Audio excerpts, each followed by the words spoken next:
Hello and welcome to ET Catalyse. I'm Miloni Bhatt.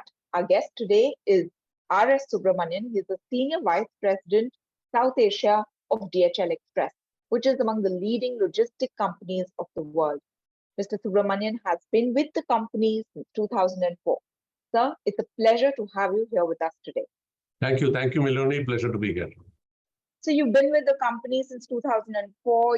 It's nearly 2 decades. This sector has grown quite a bit since then. And with technology, there have been changes. Infrastructure has also improved. With digitization, more disruption is likely to follow.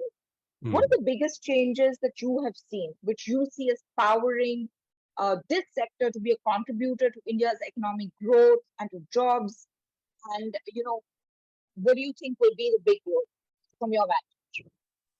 See, over the last 2 decades, as you call it, I think as you're asking the question, I was thinking, I think the quantum and size of the market possibly has grown, I don't know, 10-fold, maybe 15-fold. So that's one which is most striking. The scale of the spectrum has changed. So when you say logistics, it is a very, very wide canvas. So you say global logistics, it can be air, it can be ocean, it can be rail, it can be road. They call it multimodal. Some people call it warehouse and fulfillment run from the warehouse as logistics.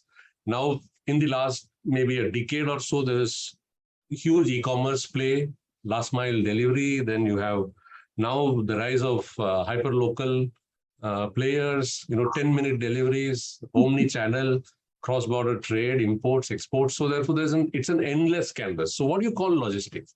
Yeah, it's frankly, it's like a large elephant, which, everybody standing in a different direction describes it differently. Okay, so I will stay with my description. From where I stand and see it. But in the last 2 decades, from what I have seen, one thing which is significantly changed is I think the demand on service providers, because of the demand on our customers by the global markets where they do cross-border trade, has significantly gone up in terms of the nature and kind of sophistication which is needed by the international trade on Indian businesses who are trying to play in that. I think world class is in India in the last 20 years. I think that's a fantastic journey, if you ask me, for me to give a crisp, sharp 2-3 line summary. Why has this happened? It has happened, I think, because over the last 2 or 3 decades, in several sectors of industry, India has become a playground for manufacturing and consumption. It's a big domestic market. I think it's a market to be in for almost every kind of business across the spectrum in the world. And therefore, there's a lot of focus and investment, and everybody wants to come and do business in India. Over the years, starting with the late 90s when the software and boom started and the services boom started, in the last 10-15 years, what is striking for me is the manufacturing, the rise of manufacturing, if you ask me. Out of India becoming a manufacturing hub in several sectors. You can pick them. A lot of it driven by the kind of domestic demand which is there and the consumption market which is there. Auto sector is, I think, a great example. Over the last 3 decades, you not only have seen indigenous production being the big thing, possibly 99% of all vehicles sold in the country is made in India. But it has also triggered a series of ancillary auto industries, and therefore that one item has become a big manufacturing hub. Same as you can pick many sectors for that. Pharma, life sciences. Now, last 5, 6, 7 years, tech. Then aviation is an industry which is waiting to come. The PLI sectors which are in focus will accelerate a similar progress and further depth into some of these sectors over the coming years. You alluded to a whole host of drivers, especially for India. But in terms of challenges, 2020 was a tough year with the pandemic. But, with the drivers like the explosion in e-commerce, the last mile delivery, the demand for goods and services is back. The government's focus on a lot of localized manufacturing to make in India. D2C businesses which are driving demand. If you have to categorize, the big growth thrusts, which will be those 2 or 3 areas which you see as giving that big push forward? See, if you ask me about where should we focus so that we get the growth, yeah, we have the ambition to be 5 trillion, and it's a matter of time before our ambition will grow to 10 trillion. Yeah, you can add a few years and it will be 10 trillion. So hopefully it's one way the graph is going. There are 3-4 things which I think we have to get it right. Yeah, and all of which, if you ask me, are in the frame of things which the government is talking about, and some of it they are doing. In the last few years, we've seen that happen. One big theme for me is ease of doing business. Yeah, the ease of doing business comes with, in my mind, 2 ways of approaching it, or 2 legs to it. Yeah, one big leg is infrastructure. Yeah, one big leg is infrastructure. Irrespective of what our investments which are happening, even at this point in time, we're only catching up with the capacity which we need. Yeah, especially when you talk about international port, seaports, our airports, the roadways connecting, all of them. I think there is significant need for capacity enhancement. Not just capacity enhancement, but capacity for different kinds of services as well. Yeah. So cargo handling is one big area, be it seaport or airport. I think we need significant capacity. So one is capacity, ease of doing business. One is driven by infrastructure and capacity. Second is driven by simplification and modernization of the regulatory framework. Yeah. Single windows, digitalization, visibility, transparency, predictability, some amount of commitment for ensuring turnaround times at the ports, etc., and genuinely encouraging the flow of business to be efficient while maintaining all compliances and controls. Yeah, this is very, very important. Ease of doing business for me a big ticket item.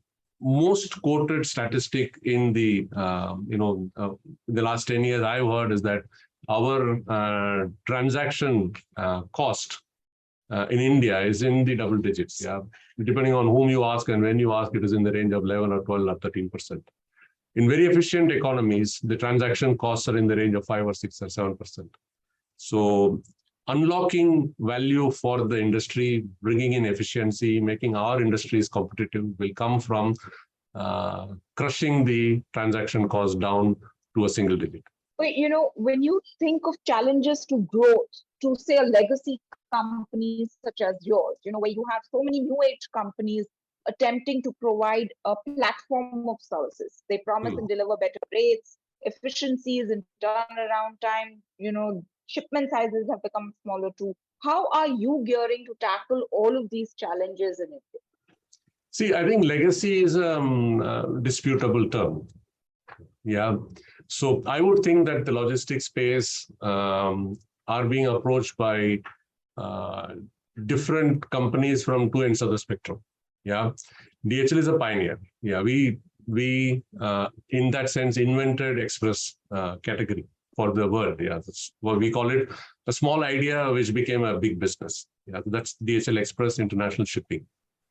So therefore, DHL is in that sense a brick and mortar company, global network. We fly planes, we have assets, we have a fantastic presence in 220 countries and territories, 120,000 people across the board, and we are able to deliver spotless service for our customers. There are new entrants who come from, I have no brick and mortar, I have no assets, I have no network, I come from a technology platform. Yeah. So there are 2 people approaching the same problem from 2 ends of the spectrum. Yeah, but I think the person who will decide and the person who needs to be satisfied is the consumer. Yeah, I think DHL is, I think we've done significantly well in the last decade in terms of the nature of, what can I say, the services which we brought over to our customers and how we have managed the interface with which the customer interacts with a company like DHL, which has ensured that our customers at all times to come will not face the difference between where the DHL has come from and where a new age company is coming from. I think it is important for all companies, whether you are a new startup versus a company who's well entrenched, to reinvent yourself to match the demands of the coming market. How do you build trust then, in an ecosystem where your customer would rather not see you face to face? Okay. The easy answer is branding, but it is also reputation. It is also your demonstrated performance and the proposition you bring on the table. And for us, every shipment with the customer is a test. Yeah, I tell them that we are in a perishables business. Yeah, in every ship, I may have delivered 100% on time yesterday. It's like any other, services sector. I need to deliver 100% today. If there is a flood, if there is a rain, if there is snow, if there is flight delay, I need to have a plan B, I need to have a plan C, I need to have a plan D, and my deliveries and my network should run on schedule. And if there is something which is not going to happen, I should do what is called a service recovery. Be able to talk to the customer, tell him that, there is XYZ issue and what is the remedy and how we will manage it, etc., etc., etc. So all of it is sounds very manual. It's very tech driven, right? It's how your network speaks, how your data flows, how visibility you have, how much are you in control of your operation, what kind of assets on ground you have, what control you have on that. So all of it play well. Yeah. So therefore, trust is built by, it's 100 days of toil. There's no silver bullet to trust. Basis some of the things that you just mentioned, in terms of branding, building trust and all of that, I want to touch upon marketing. What are the best marketing practices that have worked for you in terms of, say, customer acquisition in both maybe B2B and B2C segments?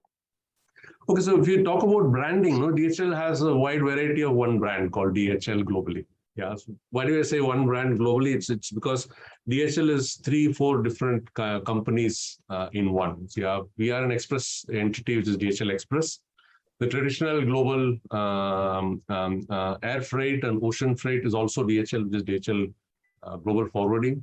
Then we have a third global division, which is warehousing and logistics, which is anything to do with the warehouse, in and out of the warehouse supply chain, is also DHL. So therefore, it's an omnibus brand.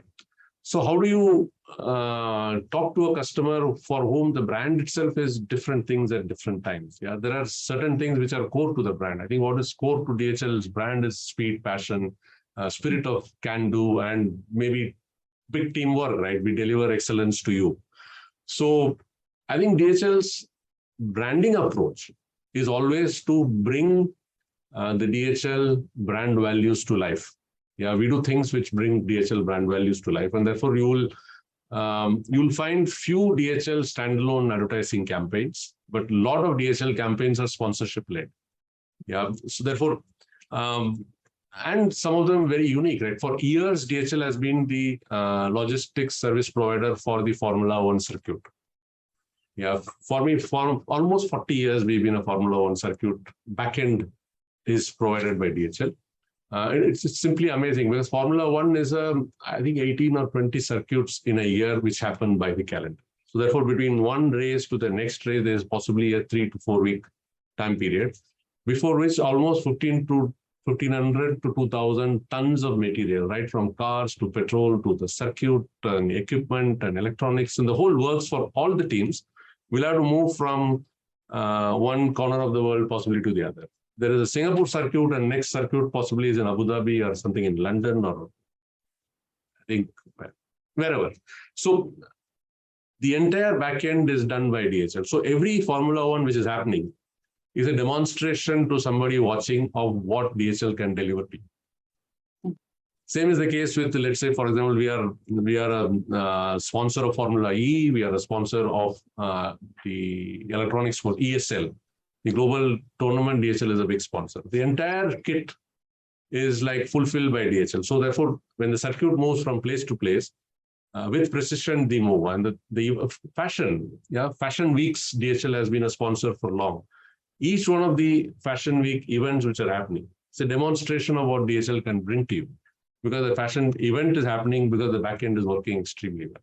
So we do one set of, or the biggest push on our marketing is by association and sponsorship, and it's a live demonstration of what DHL is. On that note, thank you so very much. We wish you all the success in India and more power to you. Thank you very much, Mr. Subramanian, for talking to us today, for your thoughts and for your insights.